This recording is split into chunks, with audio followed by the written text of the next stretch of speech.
same path leads me to the same place every night. To restlessness, loneliness, emptiness, and hunger, my friend. Oh, I'm so hungry. And this ever-persistent waiting, always waiting, waiting to be ready, to be whole and capable and independent and strong, waiting to be confident with and in the world, to navigate it as one of you, waiting for someone, he who may never be coming back, waiting, waiting, waiting. I am the only one that I'm waiting for, aren't I? How ridiculous for someone so sinister. How asinine for someone so wise. How weak for someone so strong. I'm doing it again, aren't I? Going on and on talking about me. I want to talk about you. I want to talk about your life. Are you content? When you sleep at night, if you sleep at night, do you dream of your life as it is, or as what it could be? I do not sleep at night. I rarely sleep ever, but I dream constantly of what could be. After hundreds and hundreds of years, I am still optimistic of what will be, but too afraid to make it happen. It's pathetic, really. Oh, I'm doing it again. You mustn't think I'm selfish. Perhaps self-centered, but not selfish. But I'll try not to do it again. Why do you have trouble sleeping? Can I help? Do I help? The worst part is the silence, I think. Which is why, I think, your voice has saved me. Keep talking. I'm waxing poetic tonight because I'm procrastinating. Last week I promised you that I was getting ready, and I am ready, which means that now is the time for action, and yet I can't move. So I have no excuse now. No excuse for my solitude. No excuse for my self-pity. So I'm procrastinating. I'm afraid, you see. I am immensely powerful and achingly beautiful and overwhelmingly intelligent and unusually captivating and extraordinarily hypocritical. I have a story for you. I will always have a story for you. But this one is different. There was once a man. I don't remember much about him apart from the fact that he was unusually tall. I am not a small creature, but he towered over me, and even with his trademark slouch, this lowering himself to everyone else's height, slightly hunched over like a vulture. A beautiful vulture, for you see he had that kind of grace that vultures and wild cats and serpents have. They keep close to the ground, especially when they're hunting. They keep their faces low so as not to startle their prey with their bright, beautiful eyes and their gleaming teeth. They keep close to the ground so that they can move silently, and that is how this man moved. With his craned neck and arched back, his sleek, silent, and deliberate movements, and his bright, beautiful eyes. I cannot tell you more about his appearance apart from the fact that he was lovely, and he was dark. He was shadow personified. Silent and lovely and terrifying and looming.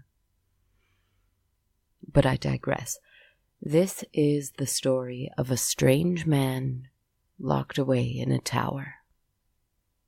The first time I met him, I was walking down a dirt road.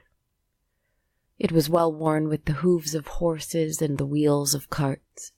A few carriages went along it daily, and it was frequently used, but the thing you must understand is that traffic hundreds, if I'm being honest, hundreds and hundreds of years ago was absolutely nothing as it is now. A well-used road in a countryside in a lost old country meant perhaps a few travelers a day. Anyway, I was walking down a dirt road. What do I remember? Well, I remember being warm. I remember being young. I remember feeling the earth under my bare feet. I remember being sunburnt in the most pleasant way. And the smell of grass and the sound of birds. And I remember the sun setting and the creeping fear that I really ought to get back home, while I was still able to find my way home with some light on my side. And just as I thought this to myself, I was suddenly distracted by the sight of a tall, ancient tower in the distance. This was some time ago, but even then this place was a ruin, and one that looked sacred. The closer I came to it, the more distinctly I could see certain symbols, certain images and words that I didn't understand carved into the stone of the place. And it was tall, at least 3 stories. Yet there was no door at the front of this structure. Around it, there was no indication that any steps or means of ascending the tower had ever been even conceived of. No one was to enter or exit it. Yet time, it seems, had carved certain stones away, and I was able to climb easily up and up. Suddenly, part of the wall crumbled into itself, and I lost my balance, and instead of falling backwards, I threw myself even harder at the rocks of the tower, hoping desperately to find something to cling to. The rocks were loose, though, and I was shocked to find that I was able to fall into the tower. Inside the tower. It was hollow at the top. So there was a room, after all. Only a single room, it seemed. This was not a home. At least, not a home for anyone who might need a bed or food or drink. It was, however, decorated and furnished. So it was for something. Something inside. Something inside or someone who had no means of leaving. This sudden thought frightened me, especially as I looked around and saw books, melted candles, some runes and symbols painted onto the floor. It was a fine room, with gold-framed mirrors and mahogany bookshelves and intricate murals and blankets of white fur. This something that lived inside had good taste, or at least was feared and respected enough to be made at least a little comfortable. They were all, however, covered in dust and cobwebs, and clearly hadn't been cleaned in ages. But certain things appeared to at least be used. The books were in piles that seemed strategically placed. One book was open to a particular page, and it had a half-used candle next to it that had what seemed to be freshly melted wax pooled around it. This struck me. This someone was here recently. Perhaps even now. A suspicion that was, to my terror, confirmed when I saw a handprint against the mirror. Fresh. So fresh that the apparent clouds of breath around it, as if someone had been pressed up close, were fading in front of my very eyes.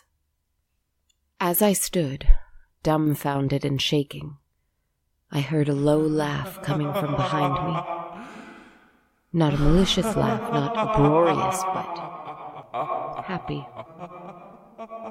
Genuinely happy and surprised.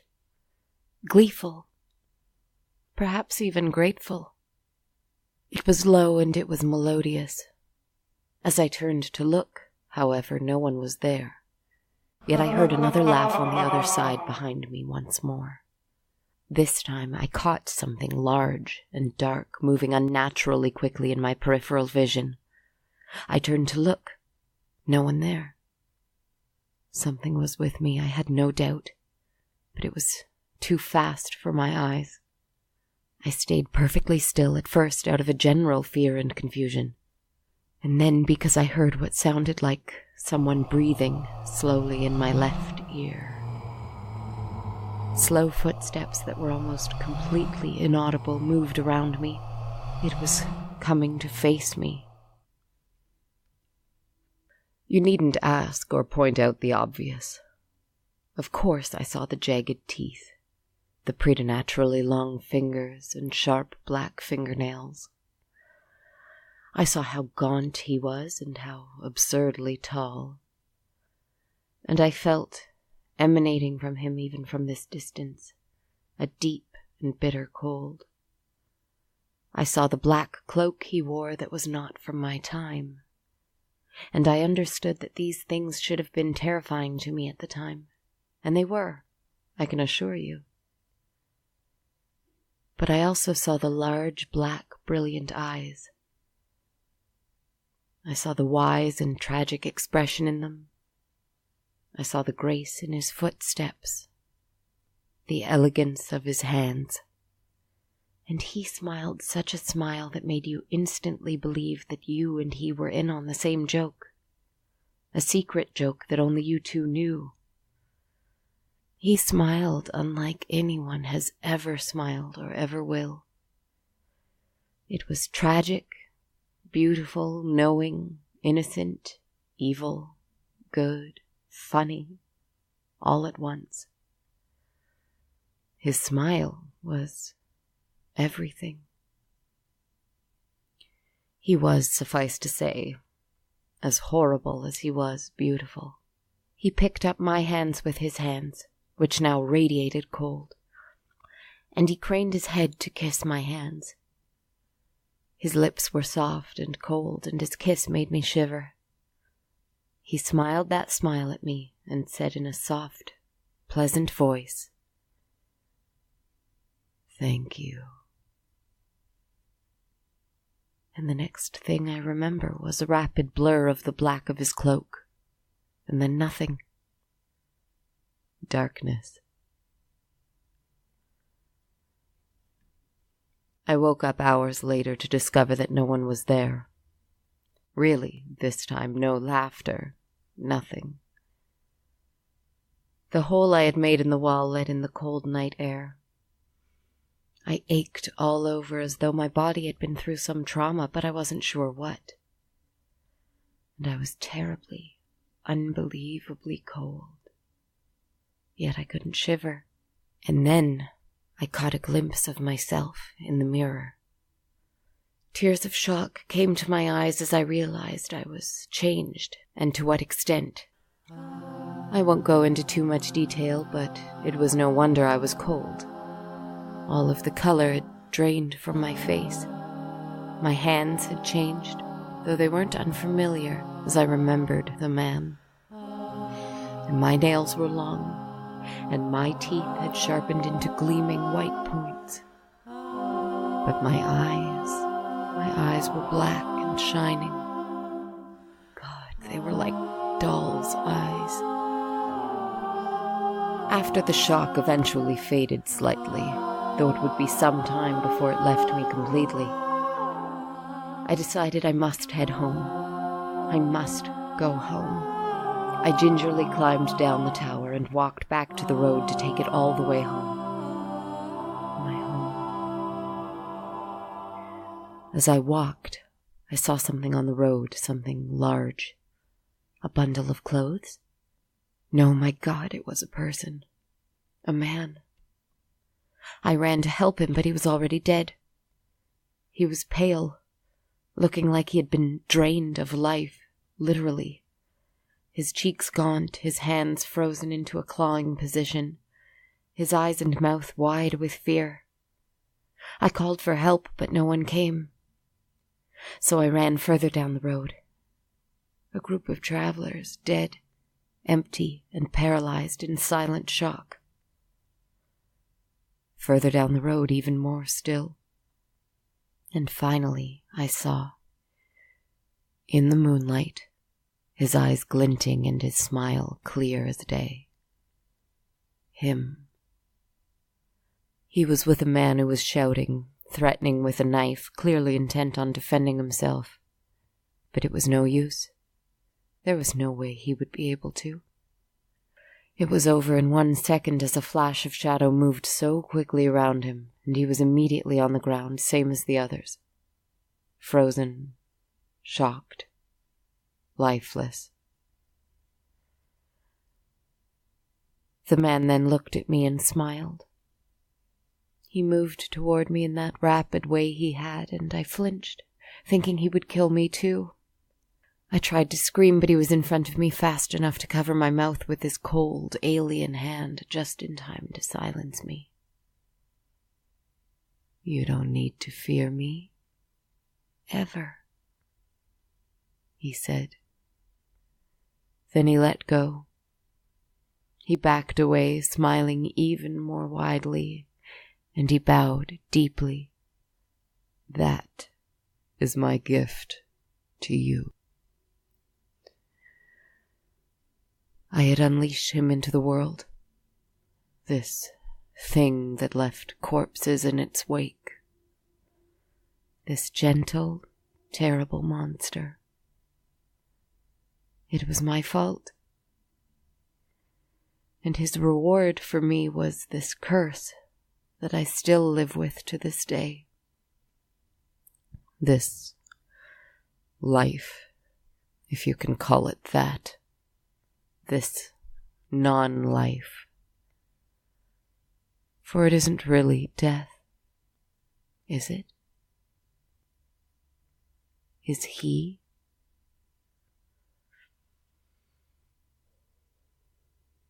And somehow I miss him terribly. I thought I should start to introduce myself to you. It's nice to finally meet you.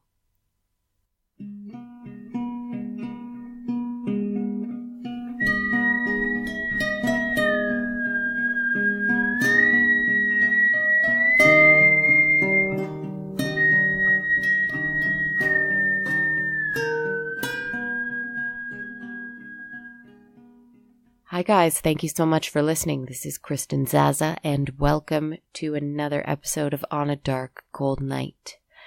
Not too much to update you with today, just my usual. If you like the show, please like, follow, share on social media. We're on Twitter and Facebook at A Dark Cold Night, and Instagram at Dark Cold Night Podcast. Oh, in some news, I do have a YouTube channel now. It's up and running, and I'm going to be releasing videos now, teasers for upcoming episodes, and hopefully some more goodies. So you can find me there. The page is called On a Dark Cold Night. If you're interested in supporting the show financially, to sort of help me do this more and devote more time to it, you can find me on Patreon at patreon.com/darkcoldnight. But what I would love even more than that, even more than financial support, which is pretty good, is if you went to iTunes and rated and reviewed the show there. Like I said, iTunes reviews really are the bread and butter for podcast hosts, so that would be really lovely. Also, feel free to write me on social media anytime you like. If you have any requests or you just want to say hi, just make sure that you tag the show and at me or whatever. And if I use your suggestion or request, even if it's just a name for a character or the title of a song or anything like that, I will be sure to give you a shout out on air and on social media. And as always, you can listen to the show on my website, KristenZaza.com, where you can also go and learn a little bit more about me and the other things I do. You can listen on iTunes, Stitcher, Google Play, or your favorite podcast app. So again, thank you so much for listening. The feedback that I've been receiving has been so encouraging and heartwarming. So thank you so much. Really looking forward to continuing on with this and revealing more and more about our narrator. Anyway, have a wonderful night. Take care, guys.